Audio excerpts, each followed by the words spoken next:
So in part 1 we talked about how House Hightower and the Maesters influenced Targaryen succession in order to make Alicent Hightower queen and her son Aegon king over Rhaenyra and Daemon. This led to the Dance of the Dragons, where the Blacks seriously outgunned the Greens. But with the use of some Maester and Hightower trickery at Storm's End, Tumbleton, and Maidenpool, the Greens were able to prevail. But then a very weird event occurs, the storming of the Dragon Pit at King's Landing.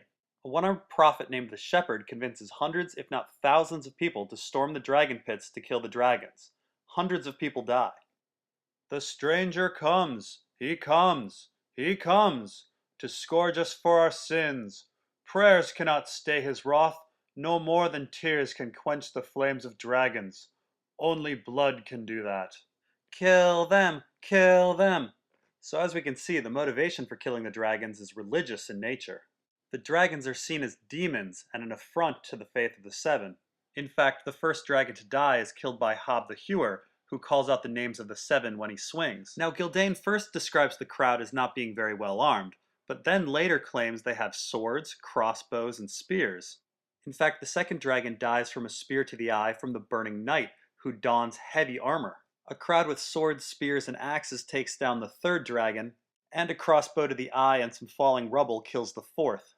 For some reason, Syrax shows up to the dragon pit and is either killed by a crossbowman or a spearman. Now, it's quite weird that this unruly mob is so well armed, but it's also quite weird that they know how to kill dragons. At least 2 of the 5 dragons are attacked at the eyes.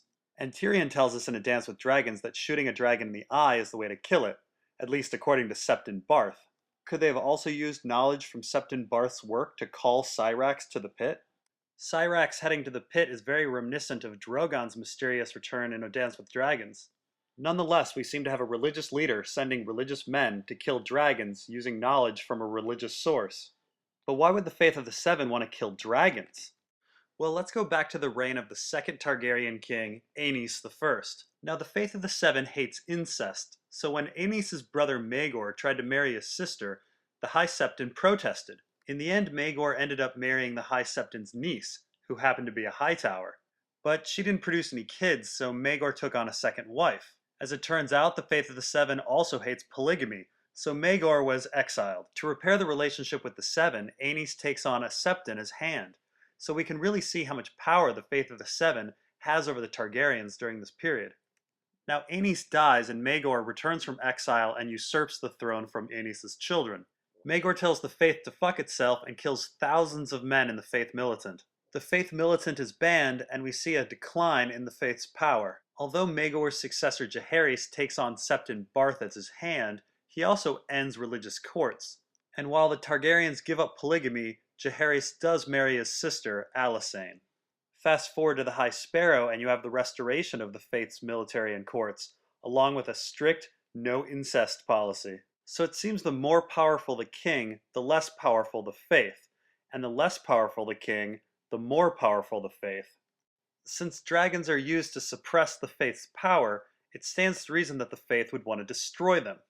And it makes me wonder about Septon Barth's tenure as Hand of the King.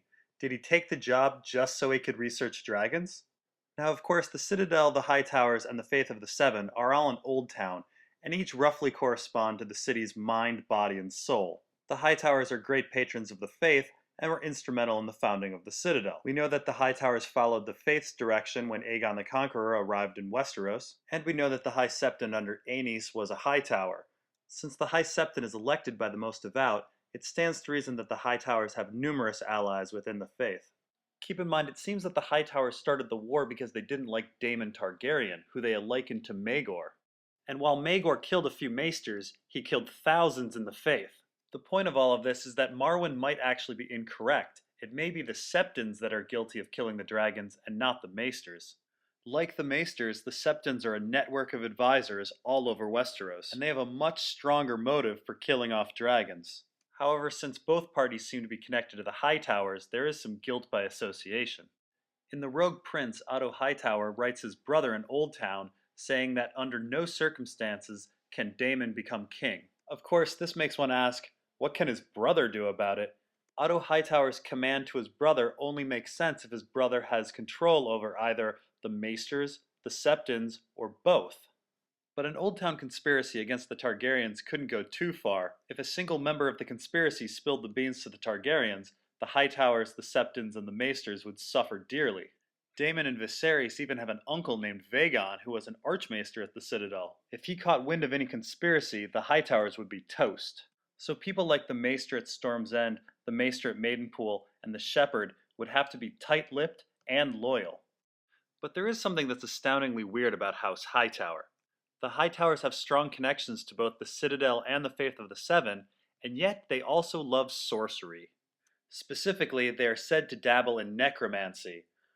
This is a bit odd, as Marwyn claims the Citadel doesn't like magic, and Maester Luwin doesn't really believe it exists. Qyburn was supposedly kicked out of the Citadel for practicing necromancy. Sure, the Hightowers founded the Citadel thousands of years ago, but why would the Maesters continue to associate with such men of superstition? Well, besides being linked geographically, the three are also linked in prophecy. During Aegon's conquest, the High Septon had a vision. If Old Town took up arms against the dragon, Old Town would burn, and the Hightower and the Citadel and the Starry Sept would be cast down and destroyed. Now this prophecy is a little ambiguous. Does it refer to just Aegon, or does it refer to all Targaryens? Since we're looking at the destruction of Old Town, the Septons, the Maesters, and the Hightowers may want to err on the side of caution. Now assuming this applies to all Targaryens, this creates quite a pickle for those in Old Town. People may disagree with the Targaryen ways, but they can't take up arms against them, or at least not in a traditional way. Now this prophecy explains a lot about the Hightowers. It explains why they're neutral in almost every war despite commanding an incredibly large army. It explains why Maegor fought the Faith in King's Landing and in the Riverlands but never in Old Town. It explains why the Hightowers might use unconventional means to trick the Targaryens to fight themselves. It also explains a weird event in the Dance of the Dragons. After successfully conquering and defending Tumbleton, Hightower forces disband rather than continuing on to attack King's Landing.